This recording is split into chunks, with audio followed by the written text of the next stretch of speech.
Friends, today we will see the topic intervals as a subset of R. Interval, that means the method of represent a set, a large set in a small form. Okay?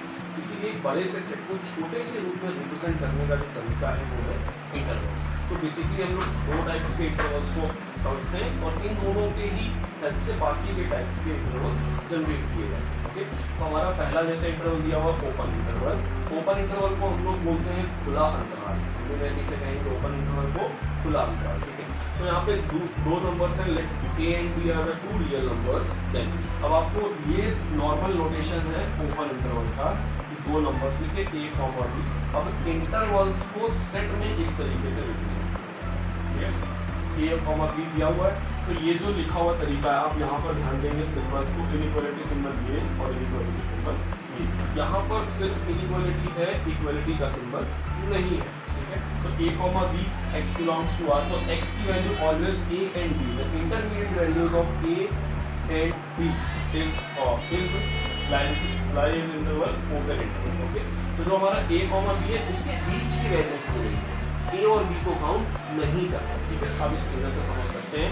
जो open bubbles बने हुए हैं इनका मतलब है, ये जो blank है हमारे पास, इनका मतलब है कि ए और बी को हमें काउंट नहीं करना है। ये नोटेशन है ऊपर ओपन इंटरवल का, और बीच की जो लाइन को डार्क कर रखा है ये वैल्यूज सब काउंट करना है। ठीक है, एक एग्जांपल भी समझते हैं। Suppose 1, 10 is written in the open interval, 1 और 10 ये ओपन इंटरवल में लिखे हुए। अब इस ओपन इंटरवल को हमें सेट के फॉर्म में रिप्रेजेंट करना है। तो सेट के फॉर्म में रिप्रेजेंट करने के लिए जो 1 लिखा हुआ है इसके बाद के नंबर से स्टार्ट होगा। देखिए, हमने 1 को काउंट नहीं किया। इस इनइक्वालिटी का मतलब यही है कि इसके बाद का नंबर और 10 के पहले का नंबर। तो 1, 10 अगर ओपन इंटरवल में है तो हमें 1 के बाद के नंबर 2 से स्टार्ट करना है और कहाँ तक ले जाना है, जो लास्ट नंबर है ओपन इंटरवल का उसके पहले तक आके रोकना है। Okay, this is our open interval. अब इसी से क्लोज इंटरवल में क्या होता है, क्लोज इंटरवल में जैसे यहाँ पर हम लोग ओपन ब्रैकेट्स का यूज कर रहे थे, नॉर्मल स्मॉल ब्रैकेट्स का, यहाँ पर स्क्वायर ब्रैकेट्स का यूज करेंगे। और इसका मतलब है कि अब आपको ए और बी दोनों काउंट करना है। ठीक है, आपको जनरली ये बात ध्यान रखनी है कि ओपन इंटरवल्स में जो डिजिट्स हमारे पास दी गई है उनको काउंट नहीं करते हैं, उनके इंटरमीडिएट की वैल्यूज को, उनके बीच की वैल्यूज को काउंट करते हैं। और क्लोज इंटरवल में हमें उन दोनों वैल्यूज को भी काउंट करना है और उनके बीच की वैल्यूज को भी काउंट करना है। ओके, अब यहाँ पर देखिए, यहाँ पर सिर्फ इनइक्वालिटी सिंबल था, लेकिन यहाँ पर इक्वालिटी सिंबल भी आ गया। ओके, तो इक्वालिटी सिंबल के बाद अब एग्जांपल देखते हैं कि 1, 10 का मतलब क्या हो गया। 1, 10 क्लोज इंटरवल में है। क्लोज इंटरवल का मतलब कि हमें 1 तो लिखना ही लिखना है, 1 के बाद सारे नंबर लिखते जाएंगे और 10 भी लिखते जाएंगे। दोनों में बेसिक डिफरेंस यही है, इस ओपन इंटरवल में जो डिजिट्स दिए गए हैं वो काउंट नहीं करने हैं, उनके सिर्फ बीच की वैल्यू को लिखना है। क्लोज इंटरवल में जो दिया गया है वो भी लिखना है और उसके बीच की वैल्यू को लिखना है। Okay, let's see a question based on interval on subset of real numbers. Okay, so what write the following subset R as a interval. हमें ये सबसेट्स दिए हुए हैं और इन सबसेट्स को हमें इंटरवल के फॉर्म में लिखना है। ठीक है, तो आपको कभी भी इस टाइप का क्वेश्चंस मिले तो सबसे पहले आपको ये इतना पार्ट ध्यान देना है कि यहाँ पर क्या दिया है। हमारा सबसेट कहाँ से स्टार्ट होगा, -4 से लेकर के 6 पे। ओके, तो आपको ये ध्यान रखना है कि ये दोनों सिंबल जहाँ पर भी होंगे वहाँ हमेशा ओपन इंटरवल लगेगा, और जहां पर इनके साथ इक्वलिटी सिंबल होगा वहां हमेशा क्लोज इंटरवल लगेगा। ओके, मतलब जिस डिजिट के पास ये सिंबल्स हैं उनके साथ हमें ओपन इंटरवल लगाना है, और जिन डिजिट्स के पास ये सिंबल है उनके साथ हमें क्लोज इंटरवल लगाना है। ठीक है, तो आप देखिए यहाँ -4 के पास ये वाला सिंबल है तो इसके साथ हम ओपन इंटरवल का यूज करेंगे, यूज दिस। और 6 के साथ ये दूसरा इक्वलिटी का सिंबल भी है तो हमने 6 के साथ क्लोज इंटरवल। ओके, अब जिस डिजिट के पास ओपन इंटरवल है उस डिजिट को काउंट नहीं करना है, जिसके पास क्लोज इंटरवल है उस डिजिट को काउंट करना है। ठीक है, क्लोज का मतलब ये होता है कि वो वैल्यू काउंट करना है। तो अब -4 से 6 तक जाना है आपको, तो -4 से 6 तक नंबर लाइन पे बनाओ आप। तो यहाँ पे -4, फिर -3, फिर -2, फिर -1, फिर 0, फिर ऐसे करते करते लास्ट में 6 होगा। तो हमें -4 से चलना शुरू करना और कहाँ तक आना है, 6 तक। ओके, तो -4 पे ओपन है तो ओपन के लिए हम सिर्फ एक सर्कल बना के छोड़ देते हैं, और 6 पर हमारा क्लोज है तो 6 पर ले जाके इसे फिल कर देंगे और बीच में कर देंगे डार्क। तो ये ग्राफिकली रिप्रेजेंटेशन है इस इंटरवल। क्लियर? तो -4 से 6 के हमने निकाला, तो देखो -4 के बाद हमें -4 को काउंट नहीं करना है। क्यों नहीं करना है? क्योंकि -4 के पास ओपन इंटरवल का सिंबल है। तो -4 के बाद का नंबर क्या है? -3, तो हमने -3 लिखा, फिर -2 तो -2, फिर -1 0, ऐसे करते करते 6 तक। इसी में एक छोटा सा टॉपिक और होता है length of interval.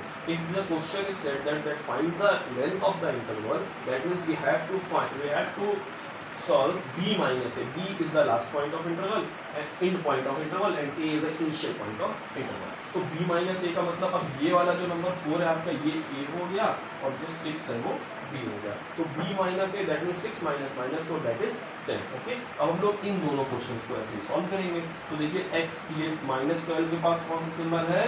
Open interval के लिए, तो हम लिखेंगे -12 और इधर लगाएंगे ओपन इंटरवल। 10 के पास भी वही है, तो 10 के पास भी लगाया और वही लिखा। अब इसे अगर आप ओपन करते हो तो क्या लिखोगे? -12 से 10 पे जाना है, तो -12 के बाद देखो माइनस से पॉजिटिव हो रहा है, that means we have to move left to right. Okay, अगर हम कभी भी नंबर लाइन पे if are moving left to right on number line, then the number increases.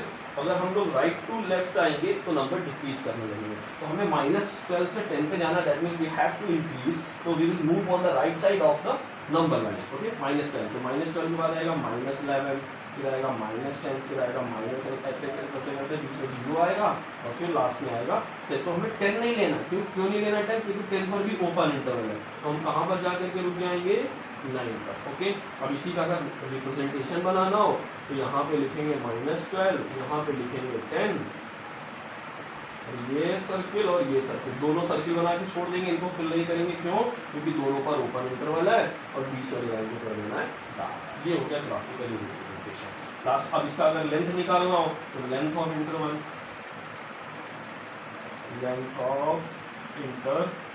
ये क्या बनेगा?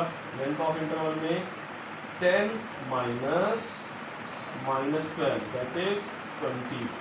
ओके, तो ये हमारे पास 22 इसकी लेंथ आ जाएगी इंटरवल की। ठीक है, अब लास्ट वाला क्वेश्चन देख लेते हैं। हमें 0 से स्टार्ट करना और इसमें दोनों, इस वाले के पास ओपन का सिंबल है, तो आपको ओपन का क्लोज का सिंबल लगाना है क्योंकि इक्वलिटी है।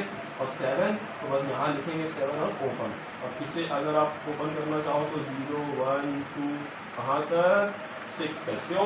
क्योंकि 7 के पास ओपन का सिंबल है, तो हम 7 नहीं लिखेंगे। ओके, अब नंबर लाइन पे अगर बनाना हो तो नंबर लाइन पे कैसे बनाएंगे? यहाँ पे लिखेंगे 0, यहाँ पे लिखेंगे 7, 0 काउंट करना है तो 0 वाले सर्किल को डार्क कर लेंगे, फिल कर देंगे पूरा और फिर यहाँ पे लाइन बस यहाँ लगाएंगे सर्किल। इसके लिए लेंथ ऑफ कितना आ जाएगा? 7 से 0 को माइनस करेंगे तो 7। This is the question. Okay, let's see the basic operations on sets.